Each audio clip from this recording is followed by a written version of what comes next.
At para naman talakayin ng mga hamon at pagbabago sa industriya, ako naman si PG Galang, miyembro ng Nowhere to Go But Up Board of Trustees, and we are your hosts. Samahan niyo kami ng usapan ng pampalakasan. Whether it's about the historical sports, the changes in the talent industry, or just to highlight the standing athletes, this is the show for you. Yes, and this is where we talk about our love of the game, your one-stop shop for everything sports, athletes, and the leagues. We will get into the works and the ways. We will dive deeper into different stories for the fans, by the fans. This is TVUP and we bring you Inside the Games. Magandang araw mga ka-sports. Sa usaping tungkol sa mga student athletes, totoo talagang they are students first before being athletes. I agree. Alam mo, that's why aside from performing their best in their respective sport, they must also perform well in their academics. Kasi I don't know people watching this there's really a great requirement to be able to play in the UAP. Sa UP pa, lalo. So kaya naman bilib ako talaga sa mga student athletes, Jed. Bukod sa kanilang commitment to their academics, very disciplined din sila sa kanilang trainings. They really juggle everything at once kasi papasok sila sa kanilang classes, tapos dediretso pa sa training, gagawa ng requirements, mag-aaral sa exams. It's never ending. Tapos may game pa sila. They are really amazing in their own rights. Grabe talaga ang commitment, discipline sa akin. Pero kung sa nakaya sila, how do they balance everything at once? So, we can look at various good athletes, and this is what we have to say.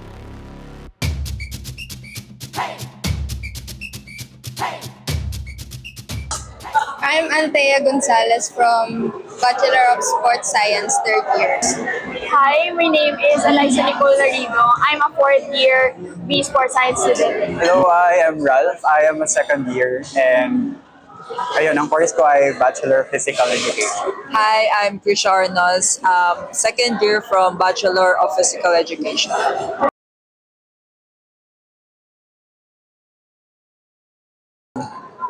Mahirap siya kasi bata pa lang po ako, nag-start na po ako agad mag-badminton since 8 years old. So, every time na nag-grow ako is pahirap na pahirap yung ginagawa and kung paano ko siya i-adapt and kung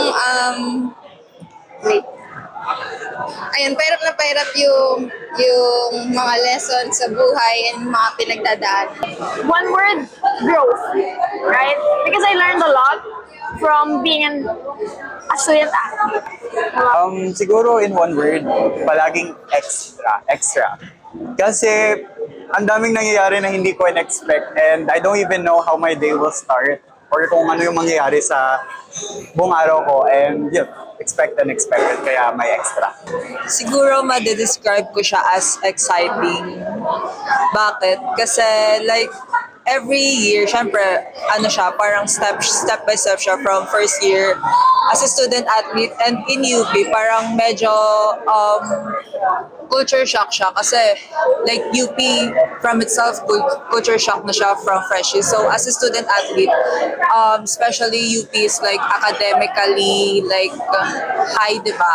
So parang you have to balance your training time and then yung academics mo. And at the same time, kaya siya exciting kasi dami mong ma-experience na bago na like first time mo talaga and you will at madami ka din like makikilalang tao like na may different like passion na like gusto nilang i-pursue na hindi lang sa mga student athletes, like hindi lang sa mga athletes sa sports nila, pati na rin yung mga students outside CHK.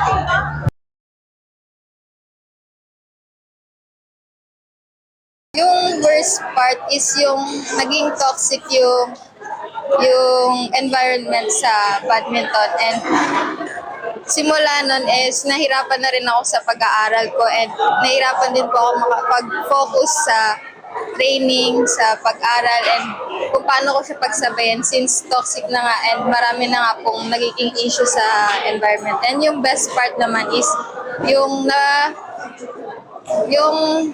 nalagpasan ko yung environment na yun and nagawa namin siya ng paraan. And dun sa And ang naging result nun is yung nakapag-champion yung team namin. The worst for me is learning how to manage my time because it's hard. Now you have to manage everything. You have to sleep early, you have to wake up early, then you have to go to classes. And then at the same time, you have to socialize with other people, diba? So it's really hard. And for the best part is the camaraderie that, you know, with my peers, with my teammates. Kasi hindi yun mapapalitan eh. And also, yung memories na na-build namin, yung friendship, it could last for a lifetime. Siguro yung worst is that kapag pinatawag ka, kailangan mo talagang maging present. And yung best part is that yung part din na yun is it shows how important you are as someone na athlete ng UP. Kasi kapag tinatawag ka, meaning importante yung role mo sa university, so you have to serve. First, siguro yung time management. Ang hirap niyang i-manage talaga, especially pag season ng team nyo. Kasi, you have to, kailan may masasacrifice talaga na you have to be there at your teams. Tapos, you have to, pass all your requirements and like do your best in both, na, which is super challenging. And best? Yes, best part. Best is yung mga memories na makukuha mo sa mga tough times na yon. Kasi yun yung parang maalala mo talaga, like magiging kwento mo after mo ma-experience yung mga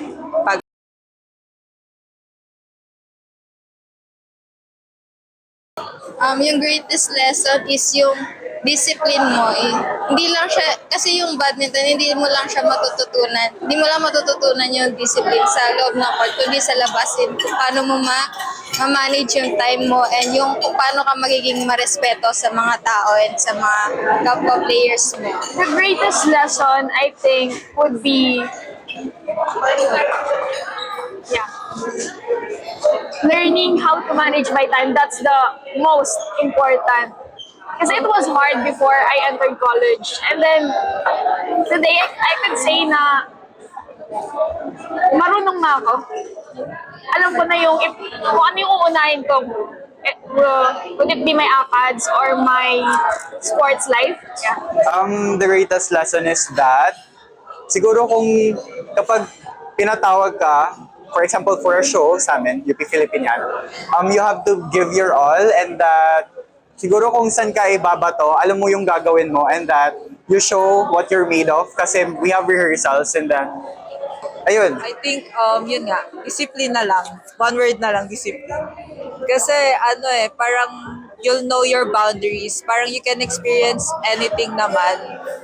Like, pero kapag you have things to prioritize, parang magkakaroon ka ng boundaries na, ito yung goal ko. So, in order to achieve that, especially as a student athlete, in my parang super challenging ng training. So, the discipline is really important or crucial part ng journey na to. Kasi, syempre, goals as a student athlete. That lesson na maging discipline every time na may mga like, uy, tara, dito tayo, ganto ganyan. Parang, medyo mahirap siyang tumanggi. Pero if you know, like your focus naman sa,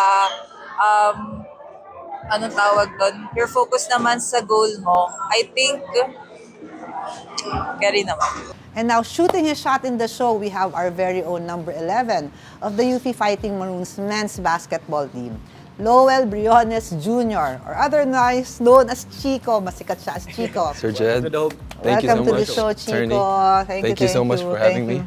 For this show, especially, I wore this shirt because it's we're Wow. still enjoying the afterglow of our championship. Yes, Congratulations, okay. Chico. Congratulations Thank you to po. us, but more to Back you. to Diliman.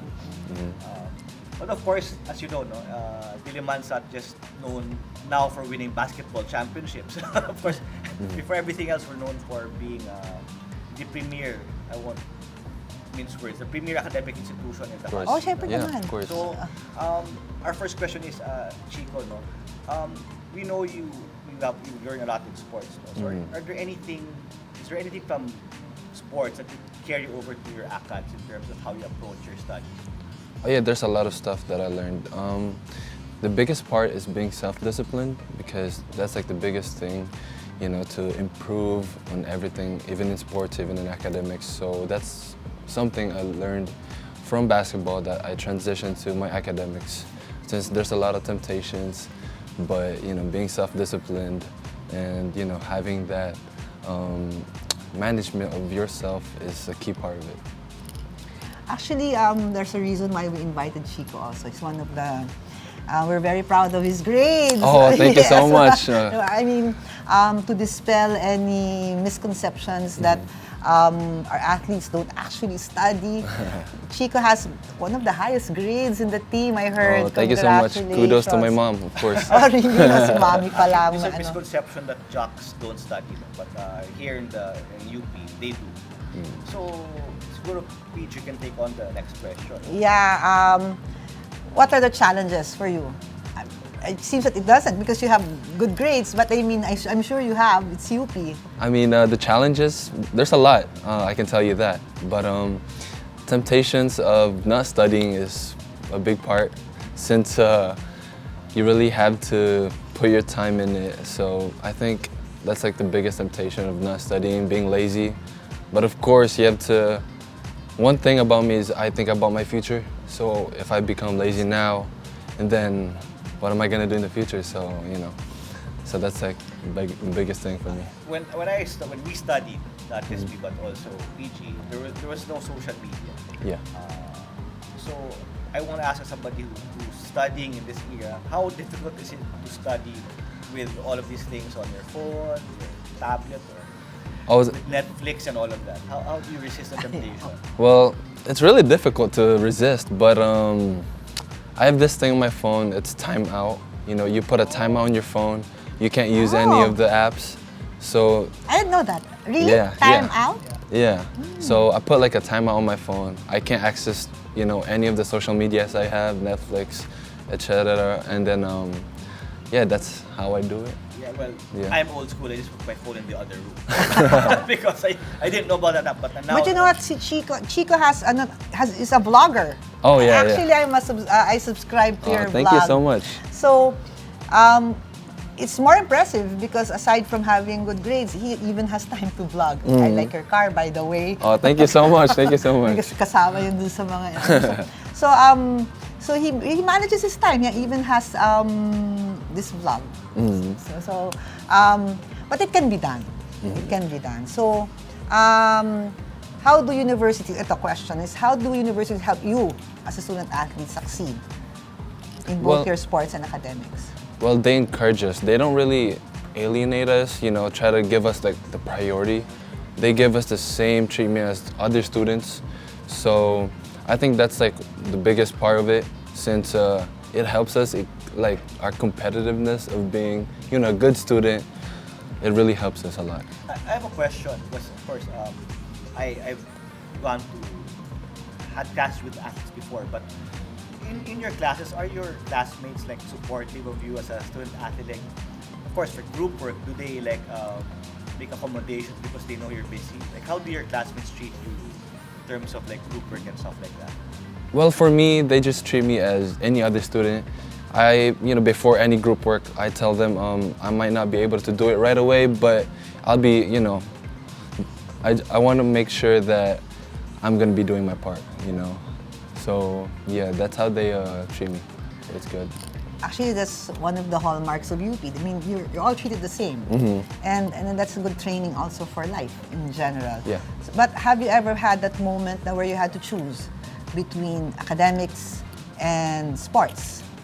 Oh yeah, I mean, I think it was during my early years of school, maybe like middle school, I was kind of thinking, should I just pursue basketball or should I just, you know, stay with my academics?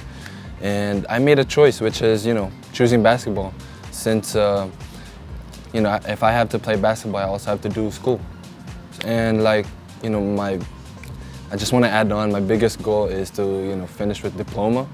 So, and one thing, you know, getting into big schools is through basketball. So, I think I chose basketball and did it with my academics. Although for me, the choice of being an athlete and being a good student, it's blurred, right? It's blurred for me now because of the recognition of different kinds of intelligence. I find athletes to be highly intelligent in their own way. The discipline, the ability to deal with others, to work with others is a highly prized quality in a person. I'm glad to hear that you're really focused on getting your diploma because that's one of the things that we also hope for the team as people who try to help support the basketball team and even our other athletes. Yeah. We know the temptation is there, like once you enter your career in basketball, is forget about getting your degrees, but we hope you really go and bring it. Speaking of degrees, do your teachers, do you feel as if your teachers like give you like special considerations because you're student athletes? I mean, no. I mean, they treat us... Straight answer, Yeah. no. No, I mean, they treat us, like any other student. And for me, I don't want to be treated like, special. Like they have to tell us, this and that to just give us accommodation. But of course, we try to let them understand. And they are very, understanding for us student athletes during our seasons. So, I give them kudos to, helping us manage it. Yeah, but that's true, Pete. I remember one player several years ago who actually did his thesis defense the morning of a game. Who's that? Name names. He had to do his defense. I mean, his teacher actually gave him consideration, wanted to give him consideration, but he said, no, he'll do it. And he actually did the thesis in the morning and in the afternoon played the game. So, Have you ever had that experience wherein you had to take an exam and then that Yeah. same day? Yes, I did. Yeah? I mean, I actually took pride in myself, if I do basketball, of course, the conflicts of the time will be there. So it was one of the challenges that I really took part of. So, What was the hardest subject for you? Oh my gosh. I mean, right now I'm Right taking now. Stat 101. Stat 101. Yeah. So I do, pretty hard with math. you So can ask Coach Ryan Alba to help you with Yeah. Oh, yeah, yeah, Best yeah, coach, yeah, yeah. He's a stat, he's a But stat that's expert. one that's one subject at least that you're going to be using even in your field. Yeah. Of course, now when you guys play, you guys break down stats in a way that players before never did. So it's a good thing you're taking Stat 101. It's, believe me, you're going to need it when you Yep. graduate. Here, another challenge for you. I mean, it's undeniable. I mean, you are stars. I mean, UAP basketball is televised. You have fans. How do you handle academics and then handling the fans? I mean, even in school, everyone's your fan. yeah, I mean, I treat them good. My fans, if I do have one, I mean, when You're my good fans, looking. Of course, you'll have fans.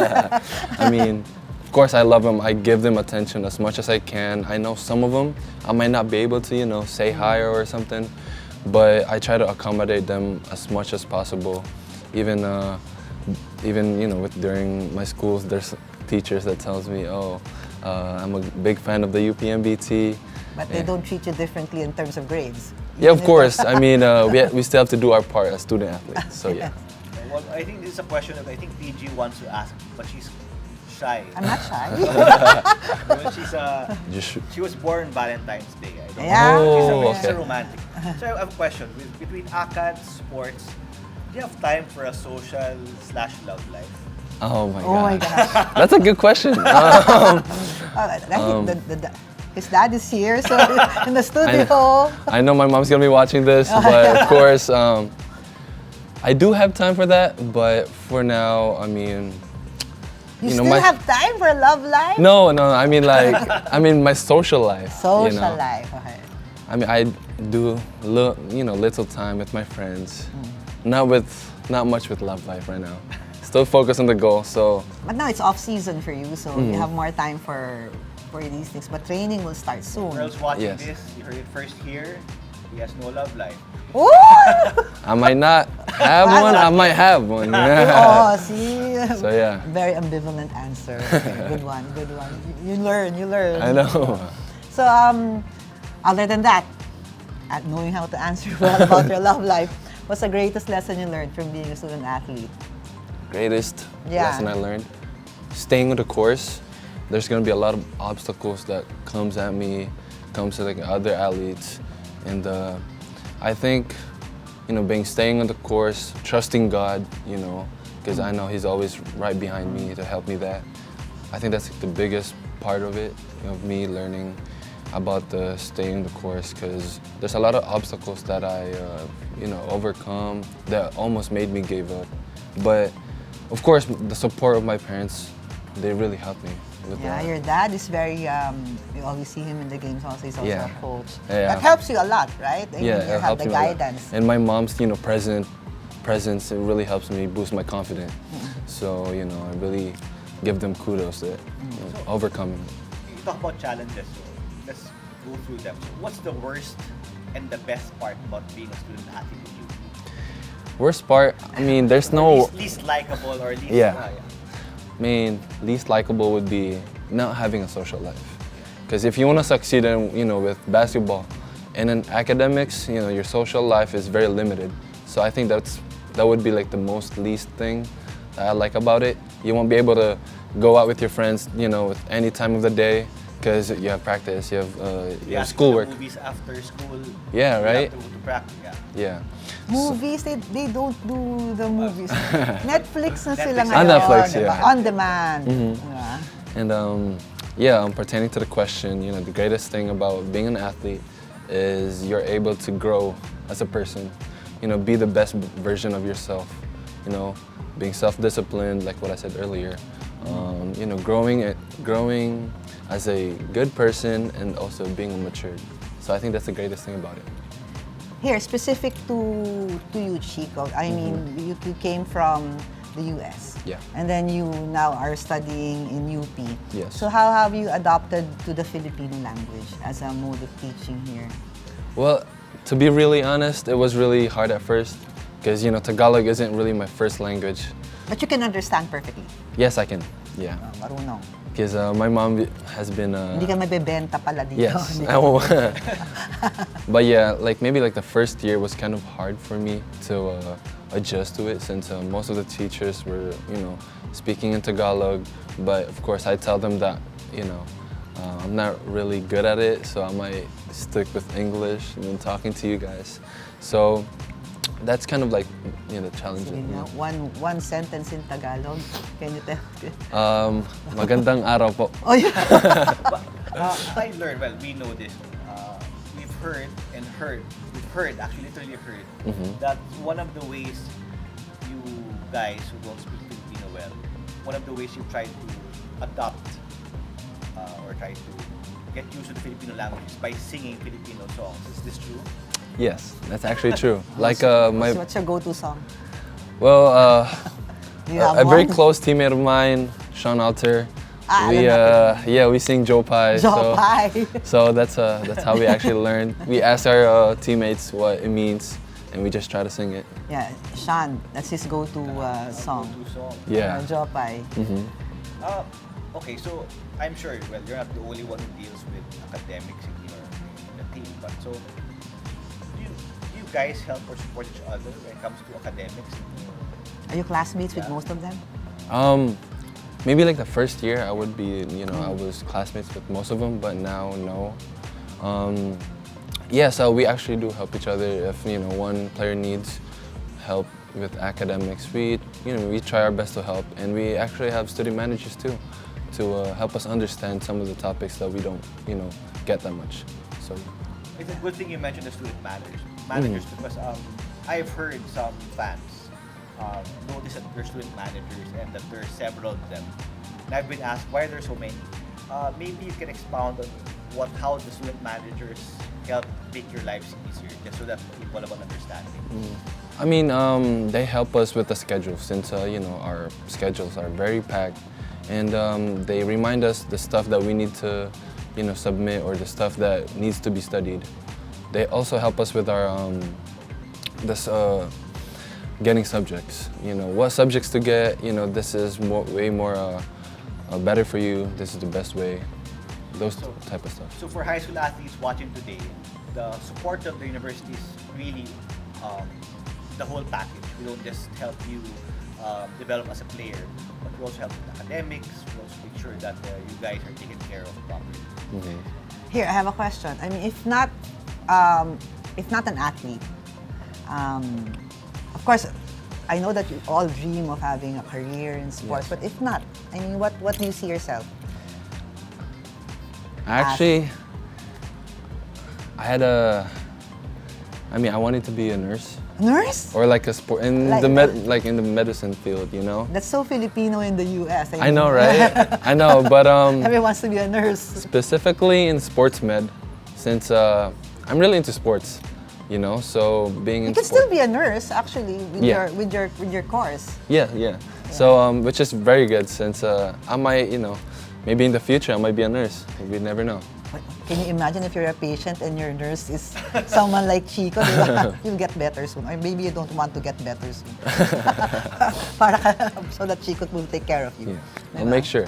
So Chico, as you said, as PG said a while ago, you are one of the players, one of the better mates in the team. Dean's Lister. His sister, yeah. Thank you, yeah. So, what advice would you give to aspiring student athletes who dream of excelling in both academic and sports? Well, the only advice I can give you is having a very good moral support and being disciplined to oneself. I mean, because that's being part of being mature, you know, having that self-discipline. And of course, you really can't do it all by yourself. And to be really honest, it was really hard. And I needed that, you know, for my sake.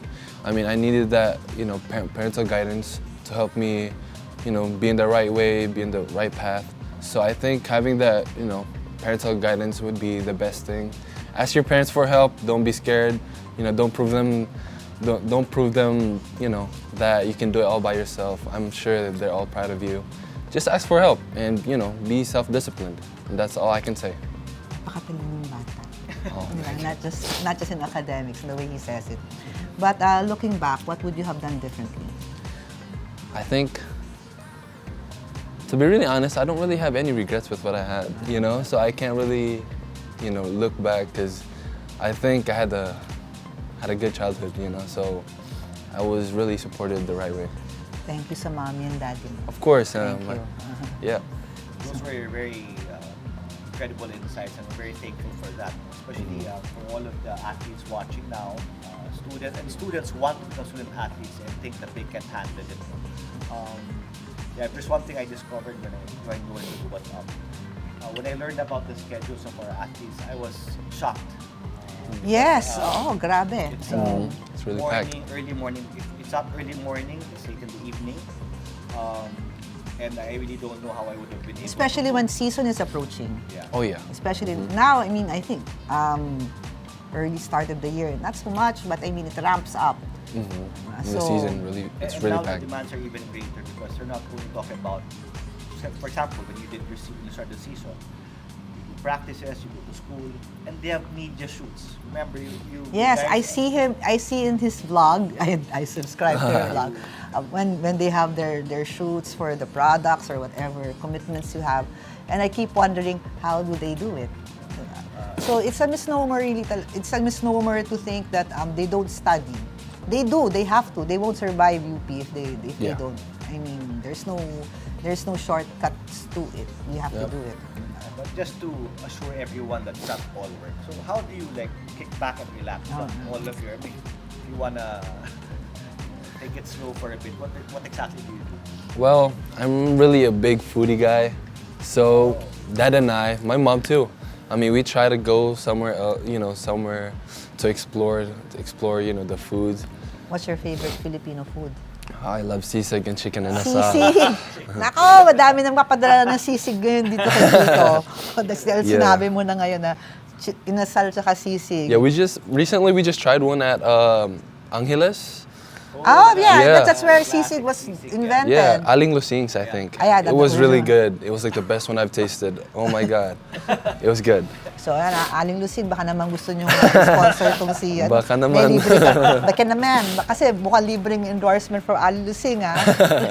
But really, I lived in Park for 2 years. We go there weekly because it's really the king of sisig. Anyway, thank you again, Chico, for Maraming salamat. Thank you for having me. Maraming Yeah. salamat. maraming salamat for joining us today. I'm sure a lot of our viewers learned from today's episode, especially for you guys, students, aspiring athletes. I do hope you're taking a page from Chico and Yeah, following your dreams. idol si Chico. So thank you thank very you. much, Chico, and thank you very much, everyone. Magkita-kita tayo muli mula hanggang sa susunod na episode. Once again, this is TVUP and we bring you Inside the Games.